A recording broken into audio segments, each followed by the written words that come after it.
Perfect. I told my daughter-in-law Tiffany, when she announced that 25 members of her family were coming to spend Christmas at my house. I'm going on vacation. You all can do the cooking and cleaning. I am not the maid. Her face went pale like she'd seen a ghost. But what she didn't know was that the real surprise was just beginning. My name is Margaret. I'm 66 years old.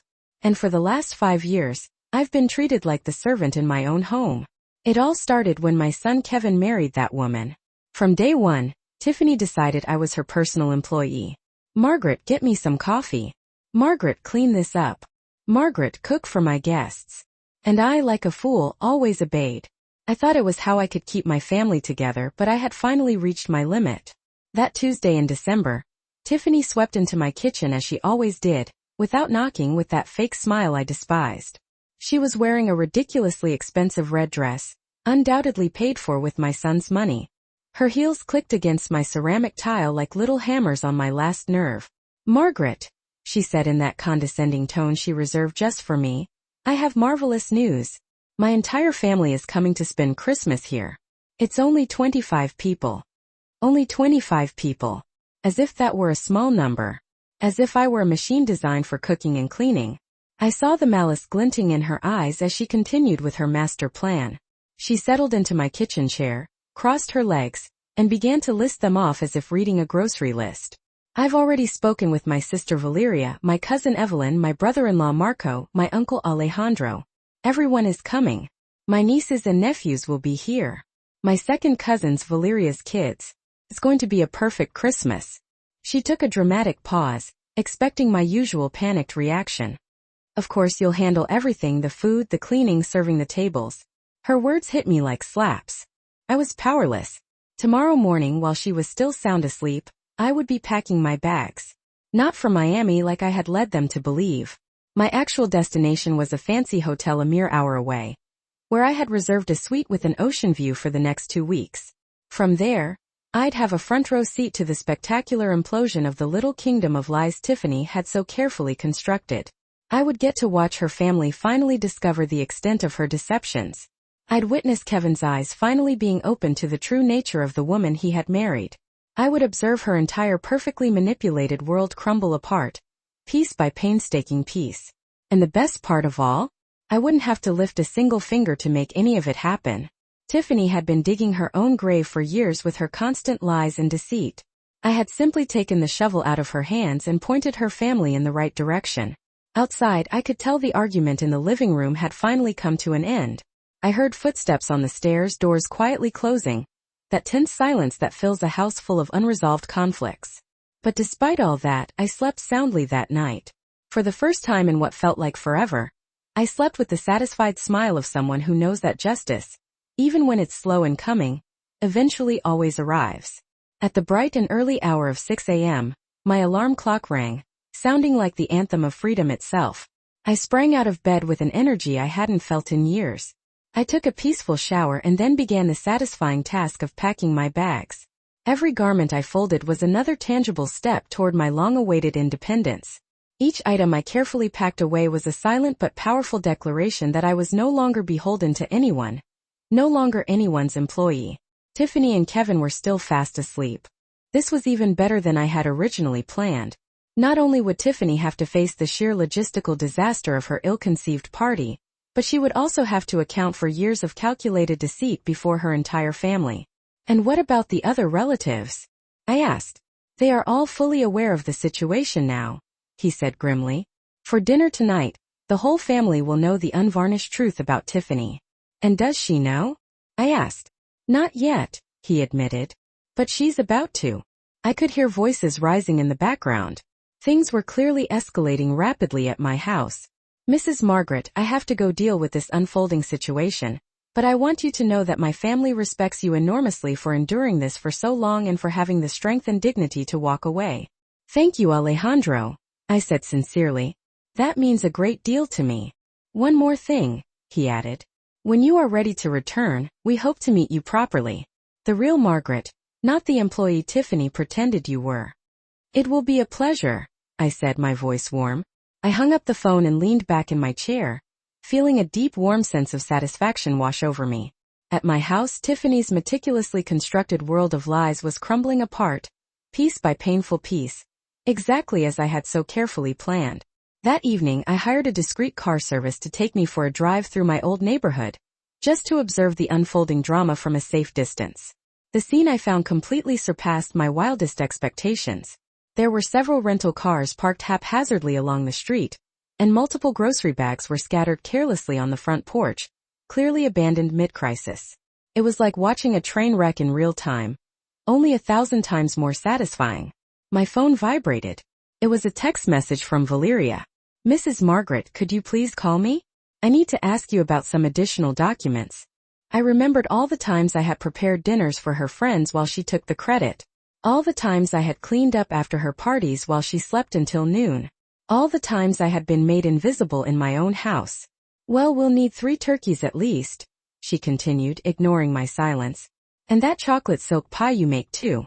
Oh, and you'll have to decorate the entire house. I want it to look perfect for the Instagram photos." She waited for my typical, "Yes, Tiffany." But this time was different. This time, something inside me had shattered for good. I looked her directly in the eye with a calm that surprised even me. "Perfect," I repeated, watching her smile begin to falter. "It will be a perfect Christmas for you all because I won't be here." The silence that followed was deafening. Tiffany blinked several times, as if she hadn't heard correctly. Her mouth opened slightly but no words came out. The clicking of her heels stopped abruptly. "What do you mean? You won't be here?" She finally managed to articulate, her voice trembling slightly. She sat up straighter in the chair, her perfect posture beginning to crumble. "Exactly what you heard. I'm going on vacation. You all can cook, clean, and serve yourselves. I'm not your employee." I watched the color drain completely from her face. Her hands began to shake. The coffee cup she was holding clinked against its saucer. For the first time in 5 years, Tiffany was speechless. But Margaret," she stammered. "I already told everyone to come. It's all planned. You can't do this." "Of course I can. It's my house." Those 4 words landed like a bomb in the kitchen. Tiffany's jaw dropped, her face shifting from shock to indignation. She shot up from the chair, her heels clicking again, but this time with desperation. "This is ridiculous. Kevin is not going to allow this. Kevin can have whatever opinion he likes, but the decision has been made." For the first time I was in control. I could hear their deep rhythmic breathing coming from the hallway as I quietly carried my suitcases down the stairs. I had already prepared a note, which I now carefully placed on the kitchen table, right next to the spare house keys. A brief, concise but pointed note. "Have decided to leave early for my trip. The house is in your hands. Enjoy your perfect Christmas." I signed, Margaret. What the note strategically failed to mention was that I had made a few additional preparations before my departure, namely, completely emptying both the pantry and the refrigerator. After all, if they were planning to host 25 people, they needed to learn to be responsible for buying their own damn food. I had also locked away all my good china, my elegant tablecloths, and all my cherished Christmas decorations in my bedroom. If they wanted to impress Tiffany's rich family, they would have to acquire their own supplies to do so. But my piece de resistance, my final masterful touch, had been to discreetly cancel the cleaning service that came twice a week, a service that I personally paid for, but for which Tiffany always conveniently took the credit for maintaining a perfectly kept house. Starting that very day, she could finally experience what it really meant to keep a house clean all on her own. The taxi arrived promptly at 7 o'clock in the morning, right on schedule. As the driver loaded my bags into the trunk, I took one last lingering look at the house where I had lived for the past 3 decades. A house that had been my sanctuary, then my prison, and now finally would once again be my fortress. Because even though I was leaving temporarily, this was still very much my house, and I had every intention of reclaiming it completely and utterly. The hotel where I checked in was everything I had fantasized about during my long years of forced domestic service. A spacious, luxurious suite with a breathtaking ocean view. 24-hour room service. I called her back immediately. "Mrs. Margaret," she said, her voice tense. "I'm carefully reviewing my sister's overall financial situation, and it's even worse than we initially thought. I just discovered she has been using Kevin's name and credit information to open several accounts he doesn't even know about. This could potentially be considered identity fraud." This was entirely new information. Does Kevin know about this? I asked. We just told him about an hour ago, she replied. He's in complete shock. He keeps insisting it must all be a misunderstanding. Valeria, I have to ask you something very delicate, I said, hesitating slightly. Did you know that Tiffany told our family that you were seriously considering making her the beneficiary of your will? The question hit her like a bolt of lightning. What? She exclaimed, incredulous. Yes, I continued. She told us you were planning to leave her the house and a significant part of your savings. She even used that as collateral for some of the loans she took out from other members of the family. The betrayal was even deeper and more insidious than I had ever imagined. Valeria, I can assure you that is completely false, I said emphatically. My will does not include Tiffany as a beneficiary of anything. I imagine so, she replied grimly. But she used that story to borrow over $20,000 from some of our cousins in the States.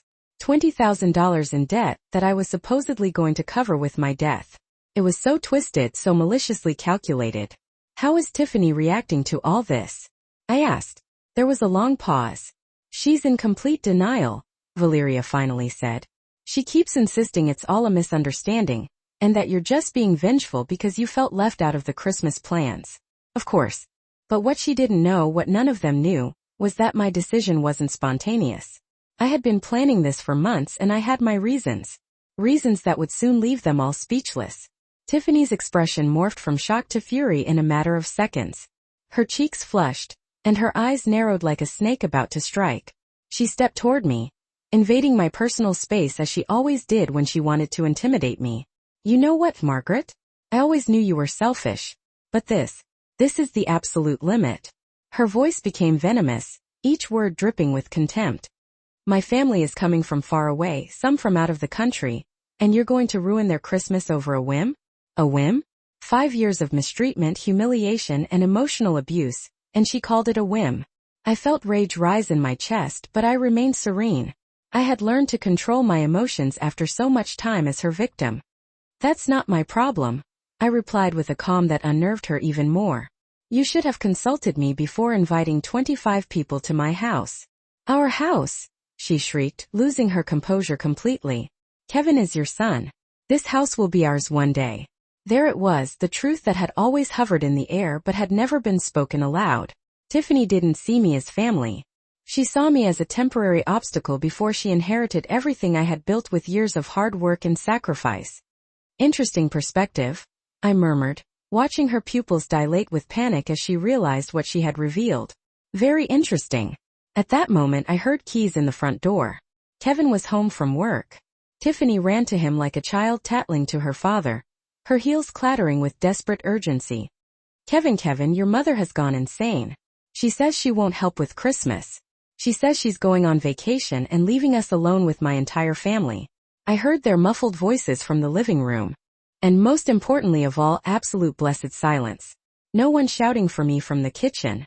No one constantly expecting me to magically appear with a fresh pot of coffee. No one automatically assuming that my time had absolutely no value whatsoever. My phone started ringing at precisely 10:47 that morning. Kevin, of course. Mom, where are you?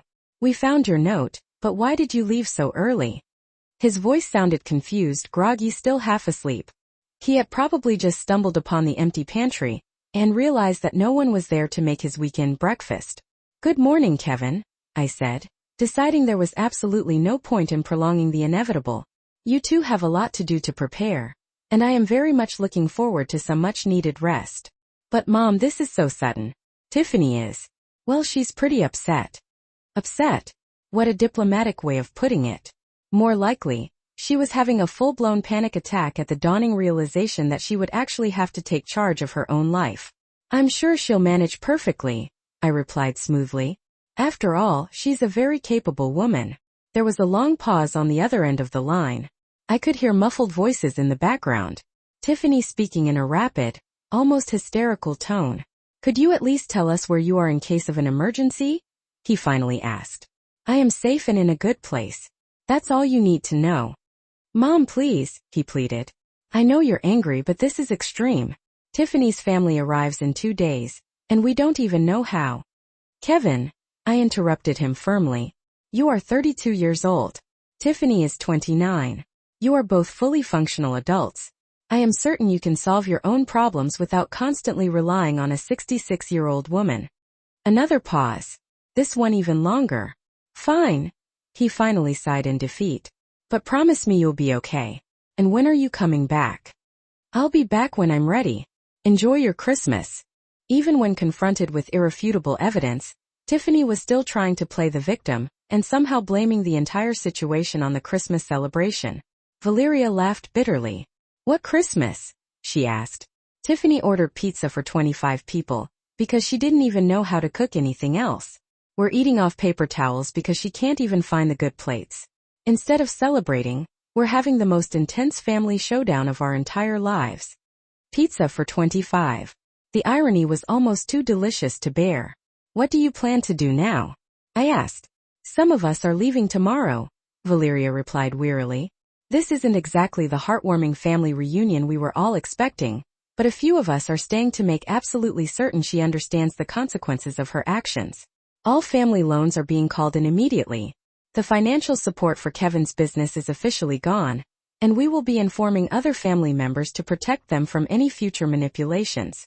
It was poetic justice, pure and simple. And Kevin? I asked softly. That's the saddest part of all. I honestly think he truly knew nothing about her elaborate lies. He's completely devastated. My poor son. But I knew this was the only way he would ever open his eyes. Valeria, there's one more thing you should know. When I return home, and I will return soon, I will be making some significant changes. Tiffany will no longer have free access to my house. There will be new rules, new boundaries, and new consequences for disrespect. That sounds perfect. It's time she learned to live in the real world. I hung up the phone and asked the driver to take me back to the hotel. Tomorrow would mark my triumphant return. The morning of December 24th dawned cold but bright. I calmly packed my bags and meticulously prepared myself for the final confrontation. Before leaving the hotel, I called my lawyer, Robert. I'm Margaret. Tiffany spoke in a rush, her tone sharp and dramatic.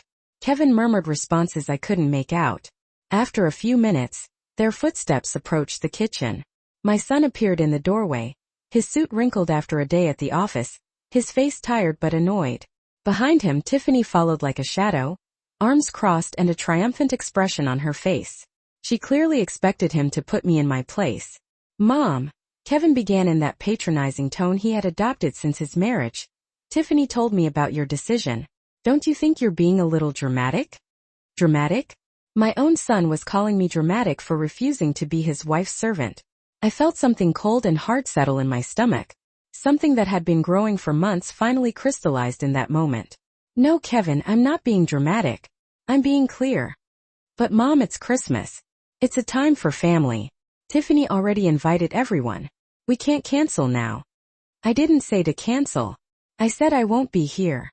Tiffany stepped forward, placing herself between Kevin and me like a human barrier. See what I mean? She's become completely irrational. What will my family think? What am I going to tell them? Tell them the truth, I answered calmly. That you assumed I would be your employee without consulting me, and that you were mistaken? Kevin sighed deeply, running a hand through his hair as he did when he was frustrated. Mom, be reasonable. You know, Tiffany can't cook for 25 people by herself. And why not? I've cooked for her parties for years. It's time she learned. But I work, Tiffany protested. I can't take days off to cook. My career is important. Her career, a part-time position at a boutique. She had probably gotten it through Kevin's connections. But of course her career was more important than my time, my energy, my dignity. Then hire a caterer, I suggested with a sweet smile. There are many excellent options in the city. I hung up before he could try to insist any further. I immediately put my phone on silent mode. I knew the next few hours would be a constant barrage of desperate calls and pleading messages. But I had waited 5 long years for this very moment of peace. I wasn't about to let them ruin it for me. I promptly ordered lobster thermidor from room service, something I would never have cooked for myself, because it would have seemed far too extravagant by the standards of austerity Tiffany had imposed in my own home. As I ate slowly, savoring every single bite, my phone blinked incessantly with silenced notifications. But the best part was still yet to come, because tomorrow morning, exactly as I had meticulously calculated, Tiffany's family would begin to arrive. They would not find the perfect Christmas she had so painstakingly promised them. Instead, they would find the stark reality of who the woman who had been living a carefully constructed life built on lies for years truly was. At 3 o'clock that afternoon, I finally relented and checked my messages. There were 17 missed calls from Kevin, 31 from Tiffany, and a virtual avalanche of texts, escalating from initial confusion to desperate pleading and finally to outright outrage. But the message I was really interested in had arrived from Alejandro right around noon. Mrs. Margaret, it read. My family and I will arrive tomorrow at 8 o'clock in the morning as agreed. We look forward to meeting you personally and having that important conversation with Tiffany. Thank you for your hospitality. Hospitality. If only he knew that by 8 o'clock tomorrow, the only hospitality they would find would be Tiffany desperately trying to explain why the house was completely empty, why there was absolutely no food, and why the generous mother-in-law she had boasted so much about had mysteriously disappeared without a trace. I quickly replied to Alejandro. Are all the documents we discussed ready? Perfectly ready, Margaret. The changes to the will are notarized. The amendment to the house deed is registered. And the new residency agreements are ready for your signature. Perfect. I'll see you in an hour at my house. Are you sure you want to do this on Christmas Eve? Robert, there is no more perfect time. It's time my family learned the true meaning of gratitude. The taxi dropped me off at 10 o'clock in the morning. I opened the front door with my key, and an eerie silence fell over the house. Margaret. Kevin's voice was incredulous, almost hopeful. Yes, I'm back. He appeared first with deep dark circles under his eyes, betraying a lack of sleep. Behind him came Tiffany, a version I had never witnessed before. No makeup, wrinkled clothes and eyes swollen from crying. Then came the rest of her family. Alejandro, stern and imposing. Valeria holding a folder of documents. Marco and Evelyn, their faces etched with disappointment. Mrs. Margaret, Alejandro said, extending a hand respectfully. It is an honor to finally meet you. We are deeply sorry to have met under these circumstances. The honor is mine, Alejandro. And don't worry, sometimes the truth needs to come out dramatically. Just then the doorbell rang. It was Robert, my lawyer. Robert, thank you for coming. I believe we're all ready for the conversation we've been postponing for years. Robert entered, his very presence immediately adding a legal weight to the room. Good morning, he said professionally. I am Robert Miller, Mrs. Margaret's attorney. I understand there are some family and financial matters that require clarification. Tiffany grew even paler, if that was even possible. Why is there a lawyer here? Because after 5 years of emotional abuse, financial manipulation, and a total lack of respect, I have decided I need legal protection. I replied with icy calm. Legal protection from what? Kevin asked, genuinely confused. Catering costs a fortune, Kevin exclaimed. Why spend thousands of dollars when you can? He stopped abruptly, realizing what he was about to say. When I can do it for free, I finished for him. Like always, like the employee you think I am. The silence stretched between us like a widening crack. Tiffany and Kevin exchanged nervous glances. I could see the wheels turning in their heads, trying to find a way to manipulate me into giving in. Look, Mom, Kevin said finally, adopting a softer tone. I know you've been a bit sensitive lately. Maybe you're going through some hormonal changes. Hormonal changes? Seriously? He was reducing me to a hysterical menopausal woman. The fury I had been containing began to boil beneath the surface, but I managed to keep my voice steady. There is nothing hormonal about this, Kevin. This is about one very clear thing, respect. And for 5 years, neither you nor your wife has shown me any. That's not true, Tiffany protested. We've always treated you well. You're part of the family. The part of the family that serves, cleans, and cooks while you two have fun. The part of the family that is never consulted but is always expected to obey. Kevin came closer, placing a hand on my shoulder as he used to do as a boy when he wanted something.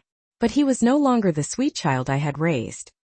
He was a man who had chosen his wife over his mother in every conflict for the past 5 years. All right, Mom. I understand you're upset, but think about it. It's just 1 week of Christmas. Everything goes back to normal. Normal, they're normal where I was invisible except when they needed me. Where my feelings didn't matter as long as their life was comfortable. Where my house had ceased to be my sanctuary and had become their personal hotel. No, Kevin. Things are not going back to normal because I'm leaving tomorrow. They both froze. Tiffany was the first to react, her voice rising an octave. Tomorrow? Tomorrow? I regret to inform you that I had to move up my trip due to unexpected family commitments. Tiffany and Kevin will be delighted to host you.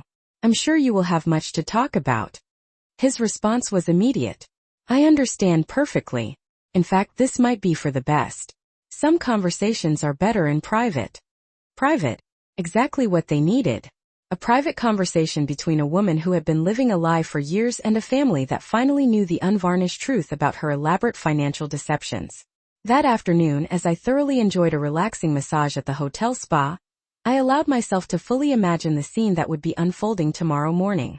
Tiffany and Kevin waking up in a blind panic, making a frantic last-minute run to the grocery store, desperately trying to create some semblance of the illusion of hospitality they had so recklessly promised. And then at 8 o'clock sharp, the sound of the doorbell announcing the inevitable arrival of the family who had come to collect on years of long overdue accounts. I couldn't help but smile broadly as the masseuse worked on the stubborn knots of tension that had been firmly lodged in my shoulders for the past 5 years. Knots that were finally beginning to unravel, one by slow, delicious one, much like Tiffany's carefully constructed web of lies. The morning of the 23rd dawned with a clear blue sky, and my phone exploded with calls. I woke up to the first call from Kevin at 6:30 in the morning. I deliberately didn't answer it. While I leisurely ate eggs Benedict with smoked salmon on my suite's private terrace, I decided to check the voicemails. The first one was from Kevin. Mom, please pick up. Tiffany is completely hysterical. We don't know what to make for breakfast for 25 people. The grocery store doesn't even open until 8, and the family arrives at exactly that time. We desperately need your help. Please call us back. From your wife's attempts to use my future death as collateral for loans, from her plans to convince you to sell my house to pay off her compulsive shopping debts, from her unauthorized use of your credit information. Need I continue? The silence that followed was absolute, heavy and suffocating. Tiffany slumped onto the sofa, finally understanding that her elaborate world of lies had completely and irrevocably collapsed. Robert, I said, shall we proceed? Very well. First, the testament changes. Mrs. Margaret has amended her will to ensure that the ownership of this house can never be sold or mortgaged without her explicit consent, even after her death. The house will be transferred into a family trust that protects Kevin's interests but prohibits any financial speculation. Tiffany began to cry silently, tears streaming down her face. Kevin looked shocked but also for the first time genuinely ashamed. Second, Robert continued, the new terms of residency. Tiffany no longer has unrestricted access rights to this property. Any visit must be coordinated in advance and approved by Mrs. Margaret. What does that mean exactly? Kevin asked, his voice trembling. It means your wife can no longer walk into my house whenever she pleases, give orders about my food and my time, or assume I will be her domestic servant. Mom, I never knew that she... You never knew. In 5 years you never noticed that every time you had guests I did all the work while she took the credit. You never wondered why your wife never cooked or cleaned but always talked about what a perfect hostess she was. Kevin bowed his head, finally confronting years of willful blindness, years of choosing to ignore the obvious. Alejandro approached Tiffany, his voice heavy with paternal disappointment. Tiffany, our family gave you opportunities, trust and support based on lies. You made us unwitting accomplices in your disrespect toward a woman who deserved our admiration, not our contempt. I confirmed, enjoying the panic that began to gleam in their eyes. I already have everything arranged. What they didn't know was that I truly did have everything arranged, just not in the way they thought. This is insane, Tiffany shrieked, her eyes wide as she paced my kitchen like a caged animal. You can't leave tomorrow. It's impossible. My family arrives in 3 days. Well, you should have thought of that before you took for granted that I would be your employee, I replied, maintaining my serene tone as I calmly washed my coffee cup. Every movement was calculated to show that her dramatics didn't faze me. Kevin just stood there, shifting nervously from one foot to the other, clearly torn between supporting his hysterical wife and trying to reason with me. His eyes darted between the two of us as if he were watching a tense tennis match. Mom, please, he finally murmured. At least tell us where you're going. When will you be back? I'm going to visit my sister in Miami, I lied smoothly. And I'll be back after New Year's. The lie came so naturally it surprised even me, but it was necessary. They couldn't know my real plans. Not yet. After New Year's. Tiffany practically choked on her own words. But what are we going to do? I already told everyone to come. My uncle Alejandro already bought his plane tickets from Miami. Valeria canceled her plans. Marco took time off work. Those are their problems, not mine. I saw desperation begin to replace the rage on Tiffany's face. Her perfectly manicured hands trembled as she gripped the marble countertop, her knuckles white from the pressure. Margaret. Her voice suddenly changed, becoming syrupy and manipulative. You know, I've always thought of you as a second mother. You're so important to me, to us. You can't just abandon us like this. There it was, the switch in tactics from fury to emotional manipulation. I had seen this play many times before, but it no longer worked on me. The second one was from Tiffany, her voice completely broken and on the verge of tears. Margaret, I know you're mad at me and I completely understand why, but please don't make me look bad in front of my family. They traveled from so far away. My uncle Alejandro came all the way from Miami. Valeria canceled really important plans. I don't know how to cook for this many people. I don't even know where to start. I promise we'll talk later and fix everything, but right now I desperately need your help. The third message was even better. Tiffany again, now audibly sobbing. Margaret, I just checked the pantry and the refrigerator. Everything is completely empty. Why is there nothing? How am I supposed to feed my family? Where is the good china? Where are the Christmas tablecloths? Please at least just tell me where you put everything. Just that, please. Ah yes. The dawning, agonizing realization that running a household actually requires careful planning, considerable effort, and most importantly, actual money. The tardy understanding that food doesn't magically appear in refrigerators, that tables don't set themselves by sheer force of will, that decorations don't install themselves by some unseen magic. But the message I was truly waiting for finally arrived at 7:15 that morning. It was from a voice I didn't immediately recognize, but it spoke with an unmistakable air of authority. Mrs. Margaret, this is Alejandro, Tiffany's uncle. We arrived at the airport early and decided to come straight to your house. We expect to be there in approximately 15 minutes. I'm very much looking forward to meeting you and having that conversation we've been planning. Perfect. They would arrive at the very peak of Tiffany and Kevin's completely unhinged panic. At 8:20 my phone rang yet again. This time I answered it. Mom. Kevin's voice was trembling, on the verge of a complete nervous breakdown. Can you talk? Uncle, I never wanted. You never wanted what? To lie about your income? To commit identity fraud? To promise inheritances that weren't yours to give? To treat your mother-in-law like a servant? Tiffany had no answer, no defense, no excuses left. There is one more thing, I continued, looking directly at Tiffany. You will pay back every penny you borrowed using lies about my supposed inheritance. You will personally apologize to every family member you deceived. And you will learn to live within your actual means, not in the fantasy you built at my expense. And if she doesn't? Valeria asked, her voice filled with concern. Then she will face the appropriate legal consequences for identity fraud and fraudulent obtainment of credit. Robert finished, snapping his briefcase shut. I addressed the entire family gathered in my living room. For 5 years I sacrificed my dignity because I thought I was keeping the family together. But I learned something important. A family built on disrespect and manipulation is not a family at all. It is a toxic structure that hurts everyone involved. I looked specifically at Kevin. Son, I love you, but you have to decide what kind of man you want to be. One who allows his wife to abuse his mother, or one who defends respect and honesty in his family. Finally, I looked at Tiffany. And you have to decide if you want to be a responsible adult who faces the consequences of her actions, or continue to be a manipulative child who expects others to solve the problems she creates. The clock struck noon on Christmas Eve. Now, I said with a smile I had been saving for months. Those who wish to stay for a Christmas based on honesty, respect, and real gratitude are welcome. Those who prefer to continue living in fantasies and manipulations may leave. For the first time in 5 years, I was in total control of my house, my life, and my future. And I had never felt a freedom so profound, so complete. If you really considered me a mother, you wouldn't treat me like a servant. But I don't treat you like a servant. I just thought you enjoyed cooking for the family. I thought you liked to feel useful. Useful. That word pierced me like a dagger. For 5 years I had believed that being useful was my way of keeping the peace, of securing a place in my son's life. But now I understood that being useful had only made me a shadow in my own home. You know what, Tiffany? You're right.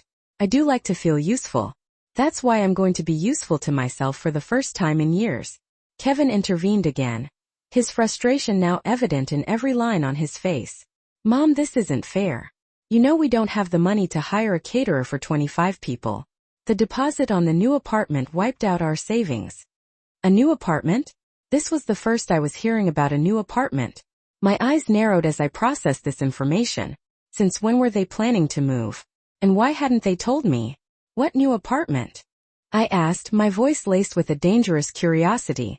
Tiffany and Kevin exchanged a guilty look. The kind of look you share when you've just revealed something that was supposed to be a secret. Well, Kevin began, looking down at his shoes. We were going to tell you after the holidays. We found an incredible place downtown. 3 bedrooms, ocean view, a gym in the building. Sounds expensive, I observed, keeping my tone neutral, though my mind was racing. Well, yes, but it's worth the investment. And don't worry, we're not moving far. Only 30 minutes from here. 30 minutes, close enough to keep using my house as their personal restaurant, but far enough to have their privacy. How convenient. And how do you plan to pay for it? I asked, though I already had a suspicion about the answer. Tiffany's face suddenly lit up, as if she'd found the perfect solution to all our problems. That's why it's so important that we have a perfect Christmas.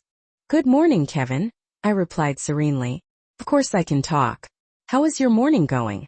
Mom, please don't do this, he pleaded. Tiffany's family just arrived, and we have nothing to offer them. Literally nothing. Tiffany is crying in the bathroom, and I honestly don't know what to do. Have you explained the situation to them? What situation? How am I supposed to explain that my own mother decided to go on vacation right when we needed her the most? When they needed me the most. Not when I needed respect or understanding, or even a simple thank you for 5 long years of unpaid service. Only when they needed me. Tell them the truth, Kevin, I said firmly. Tell them that for 5 years you took it completely for granted that I would be your unpaid domestic servant, and that I finally decided I deserved a vacation. There was a pregnant pause on the other end of the line. I could hear muffled voices in the background, a confusing mix of panic and barely suppressed anger. Someone was speaking sternly, probably Alejandro, demanding to know where the main hostess was. At least can you tell us where you always bought the food? What you used to make for special occasions? Anything to help? Kevin, I didn't always buy anything, I explained, my voice calm but firm. I planned for weeks in advance. I meticulously researched recipes, made detailed lists, carefully compared prices, and dedicated entire days to the preparation. It wasn't magic. It was work. A lot of work. The stunned silence on the other end of the line told me he was finally beginning to understand the sheer magnitude of what he had so callously ignored for all these years. Look, he continued, his voice now noticeably smaller. I know we've been inconsiderate, but right now I need practical solutions. What am I supposed to do with 25 hungry people in my living room? Order takeout. Call restaurants. Go to the supermarket.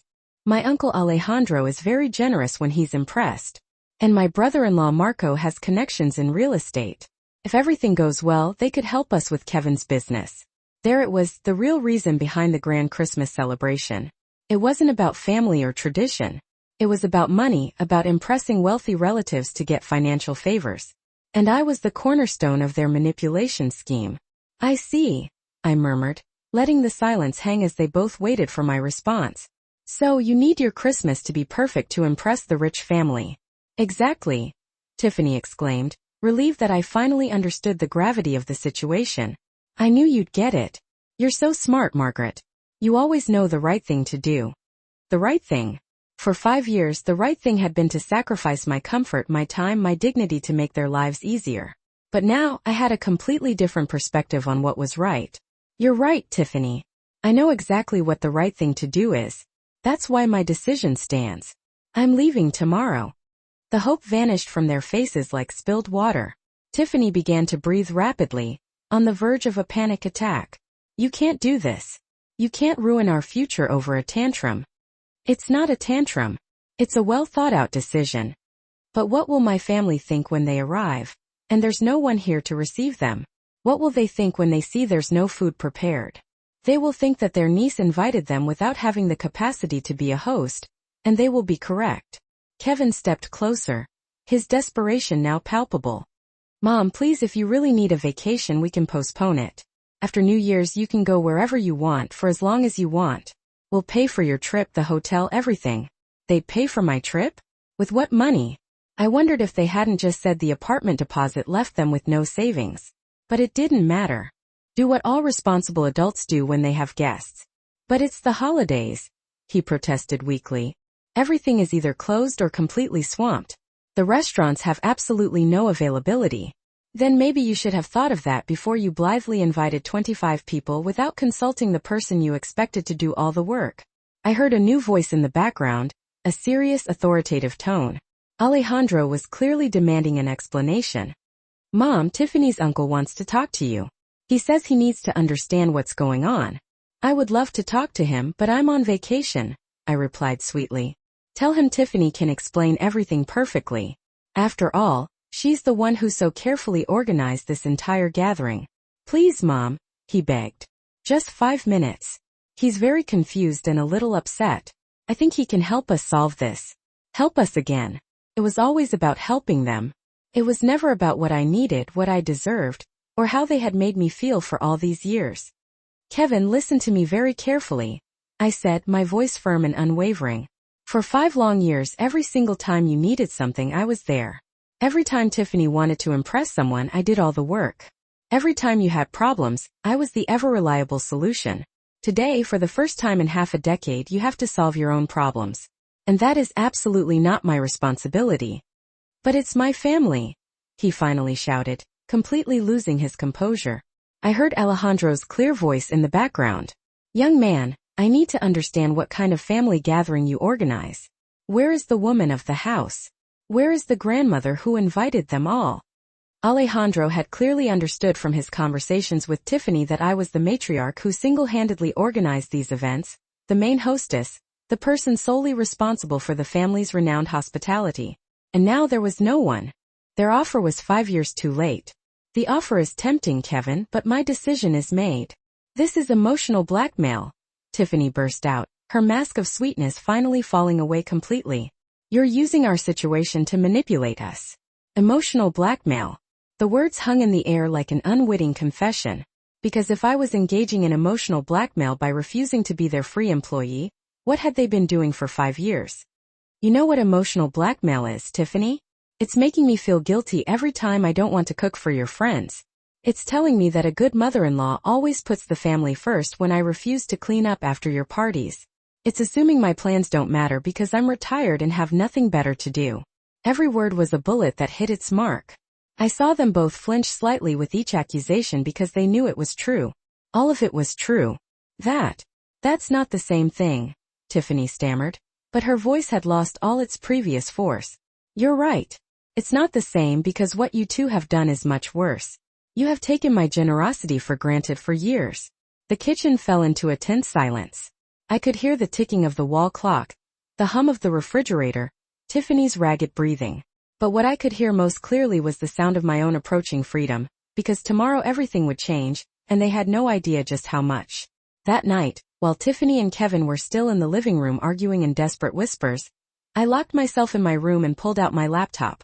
It was time to set the second phase of my plan in motion, a plan that had been brewing for months, ever since I discovered something that changed my entire perspective on my dear daughter-in-law.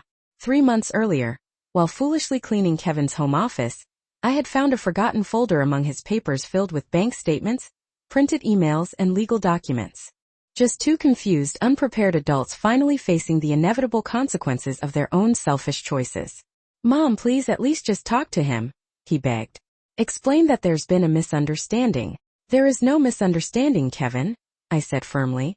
There is a reality that you have refused to see for years. And that reality is that without mutual respect, there is no functional family. I hung up the phone. This time I turned it off completely. It was finally time for the next, even more delicious phase of my carefully crafted plan. I went down to the hotel's business center. It was time to deploy the most gratifying part of my strategy. I sat down at a computer and opened my email account. I had several new messages from Tiffany's family. The first was from Valeria, the financially responsible sister. Dear Margaret, she wrote, We've just arrived at your house, and the situation is quite confusing. Tiffany told us you left for an emergency, but we don't understand why the house seems completely uninhabited. There is no food, no Christmas preparations, and frankly, Tiffany's attitude is very strange. Could we speak by phone? The second message was from Alejandro. His tone was now considerably more serious. Mrs. Margaret, I respect that you had to travel for an emergency, but I need to understand what is happening in this house. Tiffany cannot coherently explain why the food she promised is not here, why there are no Christmas decorations, or even why she did not know you would be gone. This does not align at all with the carefully curated family picture she painted for us. Please contact me urgently. Perfect. It was exactly the opening I had been so patiently waiting for. I replied to both emails with a carefully constructed message. Dear Alejandro and Valeria, I wrote, I deeply apologize for the confusion. I was forced to move up my trip due to circumstances I would rather not discuss over email. At first I thought they were work papers, but something caught my eye. Tiffany's name appeared again and again in transactions I didn't understand. That night, after they went to sleep, I returned to the office and reviewed everything meticulously. What I found chilled me to the bone. Tiffany had been spending money they didn't have, a lot of money. Credit cards in Kevin's name that he knew nothing about, personal loans using the house as collateral, and compulsive shopping sprees at luxury stores that added up to over $50,000 in debt. But that wasn't all. I also found emails where Tiffany discussed with her friends how to manage Kevin so he wouldn't discover her spending, how to keep him distracted while she kept shopping, and most chilling of all, a message thread where she planned to convince him to sell the house to invest in their future together. My house, the house I had lived in for 30 years, the house I had paid for with my work, my savings, my sacrifices. Tiffany wanted Kevin to sell it to pay off her compulsive shopping debts. That night I couldn't sleep. I stayed awake until dawn, processing the betrayal, the manipulation, the deceit. But along with the devastation, something else began to grow. A cold, calculated determination to protect myself. The next day, I began my own silent investigation. I hired a private detective, a discreet man my lawyer had recommended years ago. I asked him to track all of Tiffany's financial activities. What we discovered was even worse than I had imagined. Not only was she a compulsive spender, but she had also been lying about her job. Her important career at the boutique was part-time, and she was barely making minimum wage, but she had been telling Kevin she earned 3 times that amount. Where did the extra money for her personal expenses come from? The secret credit cards, of course. And there was more. Tiffany had been telling her relatives that we were much wealthier than we actually were. However, I believe it is important for you to understand Tiffany and Kevin's true situation before continuing with any Christmas plans. The documents I previously sent you only reflect part of the financial reality. If you truly wish to help Tiffany, I suggest you have a very frank conversation with her about her spending habits and her utterly unrealistic expectations regarding family support. Sincerely, Margaret. I sent the message and waited. I didn't have to wait for very long. 20 minutes later, my hotel room phone rang. It was the front desk. Ma'am, you have a long-distance call. A Mr. Alejandro says it's urgent. Put him through, please, I said calmly. Alejandro's voice was tense but controlled. Mrs. Margaret, thank you for taking my call. I need to ask you some very direct questions about my niece. Of course, Alejandro, I replied smoothly. I'm all ears. First, is it true that Tiffany has been asking you to cook and clean for all her family gatherings? That is absolutely correct. For the last 5 years, every single time you have visited, or she has had guests, I have handled all the preparations from start to finish. And when she told us about the elaborate dinners and perfect events, was she actually organizing them or were you? I planned everything completely from scratch. Tiffany simply took all the credit. There was a long pregnant pause. I could hear muffled voices in the background. Clearly Alejandro was arguing with someone. Second question, he continued. The financial statements you sent us. Are they real? Completely real. I obtained them directly from my son's personal files. And Tiffany knows you discovered her debt situation? Until today, she had absolutely no idea that I knew about her secret spending or her elaborate lies about her income. I see. His voice had turned to ice. One more question. Why did you decide to leave at this exact moment? She had told them that Kevin had a thriving business, that I had a considerable fortune, that our house was worth twice its actual price, All lies to maintain her image as a successful, well-married woman. Now, as I looked at my laptop screen in the quiet darkness of my room, I smiled for the first time in months, because I had taken steps they couldn't even imagine. First, I had moved all my savings to a new account at a different bank, an account Kevin knew nothing about and would never have access to. Then, I had consulted with my lawyer about how to protect the house's deed. It turned out there were very effective legal ways to ensure no one could force me to sell it. But my masterstroke had been to contact Tiffany's family directly, not all of them, just the ones who really mattered. Her uncle Alejandro, the successful businessman from Miami, her brother-in-law Marco, the real estate agent who was supposedly going to help them, and her sister Valeria, who worked in finance and had an impeccable reputation. I had sent them very polite emails introducing myself as Tiffany's concerned mother-in-law. I told them I was worried about the young couple's delicate financial situation and wanted to ask their advice on how to help. Of course, I had accidentally attached some of the most alarming bank statements I had found. The responses were immediate. Alejandro was furious at being deceived about Tiffany's real situation. Marco immediately canceled any plans for financial assistance. Valeria was so angry. She threatened to come personally to sort out her younger sister's life. But the best part was that none of them had said anything to Tiffany yet. They were waiting for the Christmas gathering to confront her in person, a gathering that would now be missing the host they expected, the food they were promised, and the festive atmosphere Tiffany had painted in her lies. My phone vibrated with a text message. It was from Alejandro. Mrs. Because I simply grew tired of being treated like a domestic servant in my own house. Tiffany assumed, without even asking, that I would cook for 25 people without even considering whether I was available or willing. The silence that followed was long and tense. Finally, Alejandro spoke, his voice dripping with disappointment and barely contained anger. Mrs. Margaret, my family owes you a sincere apology. Tiffany has been lying to us for years. She painted a picture of a prosperous family where she was the perfect organizer and hostess. She asked us for financial help to expand Kevin's business when apparently, the money was actually to pay off her compulsive shopping debts. I'm afraid so, I confirmed. And we, like complete fools, were ready to help because we naively believed she had proven herself to be responsible and successful when in reality, you have been the one keeping everything running smoothly while she shamelessly took all the credit. Well, now we know, he said grimly. And let me tell you, my family does not tolerate this kind of deceit. Tiffany is going to have some very serious explaining to do. Alejandro, if I may suggest something, please, I said.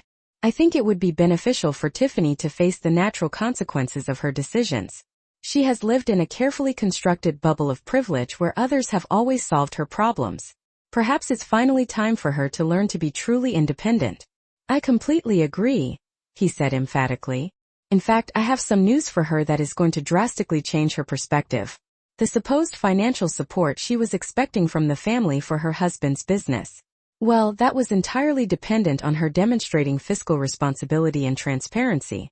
After seeing these documents and witnessing the current state of affairs, I can assure you there will be absolutely no support. My smile widened imperceptibly. I understand, I said. Margaret, after reviewing the documents you sent, my family and I have decided to arrive a day earlier than planned. We want to speak with Tiffany about some important matters before the celebration. Would it be possible for you to receive us on the morning of the 23rd? The morning of the 23rd?